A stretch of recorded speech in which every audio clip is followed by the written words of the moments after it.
and in this tutorial, we'll be looking at the muscular system. As you know, when studying anatomy, we absolutely are going to come across several muscles whose names, function, origin, insertion, and innervation you will have to learn and memorize. However, have you ever stopped to ask yourself, what is the muscular system? Well, you might not know this, but the muscular system is actually an organ system. It can be broken down into 3 types of muscles. Cardiac muscle, which of course is the muscle that is found within the heart, smooth muscle, such as the detrusor muscle of the bladder, and skeletal muscle, such as this image of the latissimus dorsi muscle on the right. Before we discuss these 3 types of muscles that make up the muscular system, however, let's first begin with the basics and describe exactly what a muscle is. So the term muscle comes from the Latin word musculus, which means little mouse. Like any organ, muscles are made up of cells known as muscle cells or myocytes. These myocytes or muscle cells contain protein filaments of actin and myosin. The actin and myosin protein filaments slide past one another to produce contractions that produce movement in body parts and even in internal organs. Muscle fibers are bound together into bundles or fascicles by associated connective tissue that also conveys blood vessels and nerve fibers to the muscle cells. It should also be noted that muscle tissue has 4 main properties: excitability, or the ability to respond to stimuli; contractibility, which is basically a muscle cell's ability to contract; extensibility, which is the ability for a muscle to stretch out without tearing; and elasticity, which is the muscle cell's ability to return to its normal shape after stretching. So now that you have a basic description of what a muscle is, let's move on to look at the types of muscles that make up the muscular system, starting with the cardiac muscle. Cardiac muscle makes up the myocardium or muscular wall of the heart, which you can see in this ventral view of the heart. As you can see in this ventral image of an isolated heart, cardiac muscle is also found in the walls of the aorta, which is the major artery of the body, and as you can see arises directly from the left ventricle. The pulmonary veins, which are the veins that carry oxygenated blood from the lungs to the left atrium, and the superior vena cava, which is the major vein bringing deoxygenated blood from the superior half of the body back to the right atrium.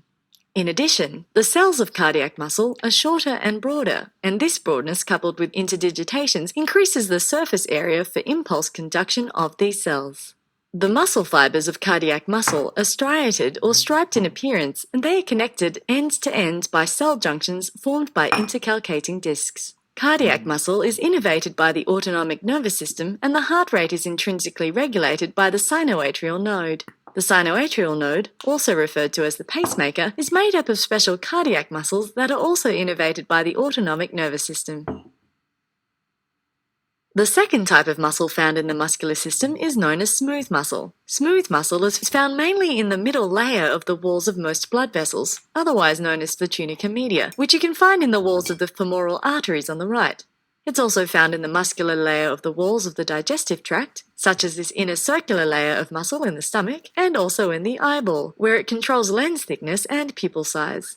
And you can see an example of smooth muscle in this image of the ciliary body on the right. Like the myocytes of cardiac muscle, the smooth muscle cells contain 1 nucleus.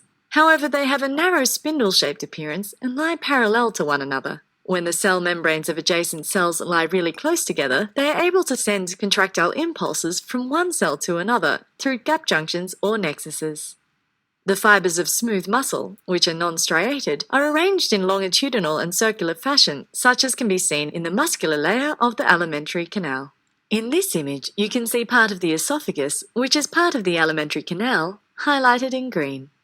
These fibers are innervated by the autonomic nervous system, which is why smooth muscle is an involuntary muscle. Now let's look at the last type of muscle of the muscular system, skeletal muscle. Skeletal muscle, like cardiac muscle, is striated. Unlike the 2 types of muscle that we've already looked at, however, skeletal muscles are multinucleated. Because the muscle fibers of skeletal muscle can be several centimeters long, it is possible to find that one muscle fiber has several thousands of nuclei. The fibers of skeletal muscle are also non-branching fibers, and they are bound by loose areolar tissue. The reason skeletal muscle are classed as such is because their contraction produces movements of the skeleton or other body parts. These muscles are attached either directly or indirectly to bone, cartilage, ligaments, fascia, or a combination of these structures via tendons. Skeletal muscle groups or fascicles can be arranged into 4 groups based on their basic structural pattern. These groups are circular, parallel, convergent, and pennate. Now let's look at these groups of skeletal muscles in a bit more detail, beginning with the circular muscles. Circular muscles, as the name describes, contain fibers of skeletal muscle that are arranged in a circular pattern in concentric rings, and it's typically found surrounding the external body openings, as you can see in this illustration here of the orbicularis oris muscle, which surrounds the mouth. The contraction of these muscles close openings. Circular muscles are often referred to as sphincters.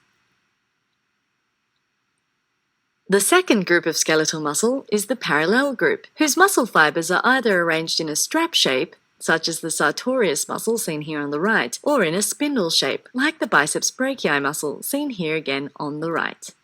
Note that the spindle-shaped fibers of skeletal muscle also has been known to be classified by some scientists as fusiform muscles. The third group of skeletal muscles are convergent muscles. A good example of such muscles is the pectoralis major muscle, seen here highlighted in green on the right. This group of muscles have a broad origin but converge and insert as a single tendon. Such muscles can appear triangular or fan-shaped. The final group of skeletal muscles are muscles whose fibers are arranged in a pennate pattern, otherwise known as a bilaterally symmetrical pattern, with short fascicles, like the fibers on the vastus lateralis muscle, which you can see on the right. These fibers attach obliquely to a central tendon that runs the length of the muscle. Pennate muscles can be further divided into three forms. Unipennate muscles, a good example of which is the extensor digitorum muscle, and as you can see, the unipennate muscles insert their fascicles into only one side of the tendon.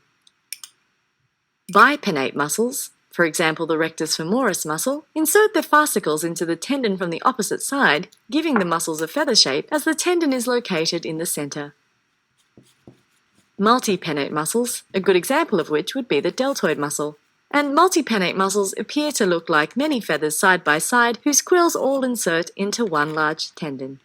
As we come to the end of this tutorial, bear in mind that even though skeletal muscles are often referred to as voluntary muscles, as many of them can be controlled at will, this is not always the case. Some actions of some skeletal muscles can be automatic, for example, the movement of the diaphragm when we take a deep breath.